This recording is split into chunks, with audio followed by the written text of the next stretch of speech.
بسم اللہ الرحمن الرحیم۔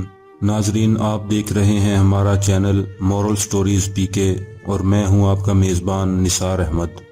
ناظرین، آج ہم آپ کو امام ابو حنیفہ کے بچپن کا ایک بہت مشہور واقعہ سنائیں گے۔ اس سے پہلے آپ ہمارے چینل کو سبسکرائب کر لیں اور بیل آئیکن پہ کلک کریں۔ ناظرین، واقعہ کچھ اس طرح ہے کہ عراق میں ایک ندی کے کنارے مشہور شہر کوفہ آباد تھا۔ یہ شہر علم و ادب اور تہذیب کے حوالوں سے اپنی مثال آپ تھا۔ حضور اکرم صلی اللہ علیہ وآلہ وسلم کے زمانے کے بعد بھی اس شہر میں بڑے بڑے عالم اور بزرگ پیدا ہوئے۔ حضرت امام ابو حنیفہ کا تعلق بھی اسی شہر سے تھا۔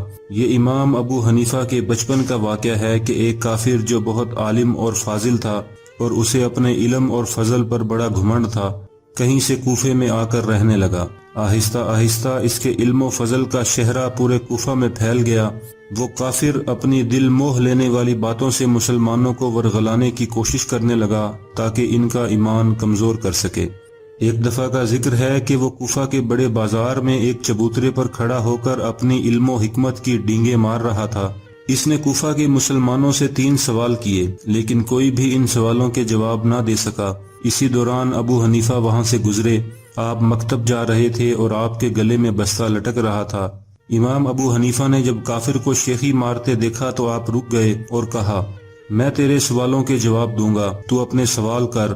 اس ننھے طالب علم کے حوصلے کو دیکھ کر بہت سے لوگ آس پاس جمع ہو گئے۔ کافر نے امام ابو حنیفہ سے پہلا سوال کیا۔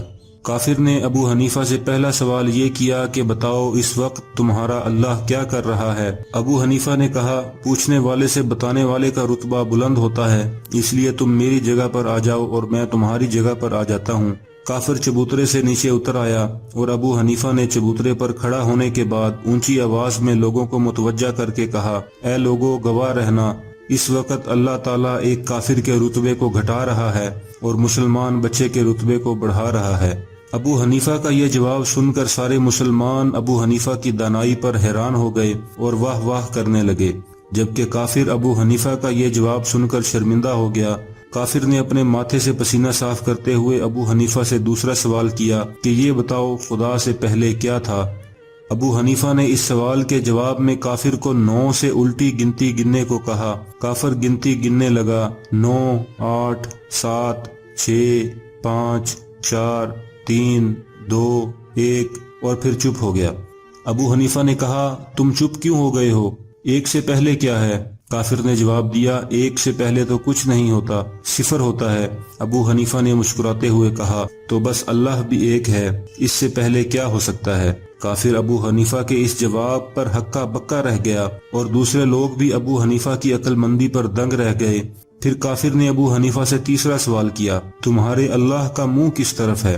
سوال سن کر ابو حنیفہ نے ایک موم بتی منگوائی اور اسے روشن کر کے کافر سے پوچھا، اس روشنی کا منہ کس طرف ہے؟ کافر بولا، چاروں طرف۔ ابو حنیفہ نے کہا، اللہ بھی ایک نور ہے جس سے چاروں طرف اجالا ہے، یعنی اس کا منہ بھی چاروں طرف ہے، وہ چاروں طرف دیکھ سکتا ہے اور دیکھ رہا ہے۔ کافر ابو حنیفہ کے جوابوں سے لاجواب ہو گیا تھا، اس کے پاس کوئی سوال نہ رہا۔ ابو حنیفہ نے اپنی ذہانت سے کافر کی زبان بند کر دی اور وہ شرمندہ ہو کر کوفہ سے چلا گیا۔ لوگوں نے ابو حنیفہ کو اس کی عقل مندی پر شاباش دی۔